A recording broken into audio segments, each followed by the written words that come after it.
Welcome back to our channel. தெலுங்கில் ரீசெண்டாக வெளிவந்திருக்கிற ஒரு ரொமான்டிக் எமோஷனல் ட்ராமா மூவி தான் தீவானா. இந்த படத்தில் அர்ஷித் ரெட்டி, ஸ்மேகா மணிமேகலை, நரேஷ், ஜான்சி அண்ட் ஜீவன்குமார்னு இந்த மாதிரி நிறைய பேர் இந்த படத்தில் நடிச்சிருக்காங்க. இதோட தமிழ் வெர்ஷனை இப்போ நமக்கு ஃபைனலி தமிழில் ஆட் பண்ணிட்டாங்க. அண்ட் படத்தோட தமிழ் டப்பிங்கும் ஓரளவுக்கு டீசெண்டாக பண்ணியிருக்காங்க.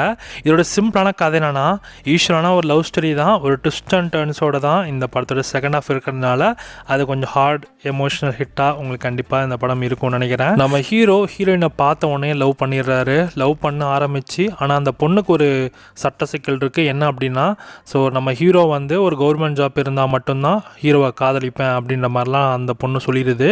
இதுக்கப்புறம் நம்ம ஹீரோ இந்த மாதிரியான முயற்சிகள்லாம் எடுக்க ஆரம்பிக்கிறாரு அப்படின்றதையும், ஒரு கட்டத்தில் அந்த பொண்ணுக்கிட்ட ஒரு அதிர்ச்சியான ட்விஸ்ட் இருக்குது. அந்த ட்விஸ்ட் என்ன அப்படின்றதையும், கடைசியில் நம்ம ஹீரோவும் ஹீரோயினும் ஒன்று சேர்றாங்களா இல்லையா அப்படின்றது தான் இந்த படத்தோட கதையே. அண்ட் ஓவராலாக இந்த படத்தை பொறுத்த வரைக்கும், ஸோ ஃபஸ்ட் ஹாஃப் பொறுத்த வரைக்கும் இப்போ ரெகுலராக வந்து ஸோ ஒரு படத்தில் வந்து ஹீரோயின் பார்த்த உடனே லவ் பண்ணுறாங்க, அந்த மாதிரியான ஒரு கான்செப்டில் தான் கொண்டு போகிறாங்க. செகண்ட் ஹாஃபில் வந்து நம்ம ஹீரோ ட்ரான்ஸ்ஃபர்மேஷன்லாம் ரொம்ப ரஷ் பண்ணி கொண்டு போகிற மாதிரி ஒரு ஃபீல் கொடுத்துச்சு. அண்ட் படத்தில் செகண்ட் ஹாஃப் தான் வந்து அதில் இருக்க ட்விஸ்ட்டு தான் நல்லா இருந்துச்சு. அதில் சில இருக்க எமோஷனல் எலமெண்ட்ஸ் ரொம்ப ஹார்ட் ஹிட்டிங்காக இருக்கும்.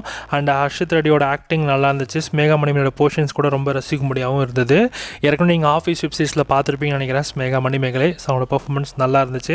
இந்த படத்துலையும் நான் நல்லா பண்ணியிருக்காங்க. கண்டிப்பாக இந்த படம் வந்து கொஞ்சம் எப்படி சொல்கிறது, எமோஷ்னலான ஒரு சில டிஸ்டர்பிங் சீன்ஸ்லாம் இந்த படத்தில் இருக்கும். அதனால் அதுக்கேற்ற மாதிரி பிளான் பண்ணிக்கோங்க படம் பார்க்குறதுக்கு.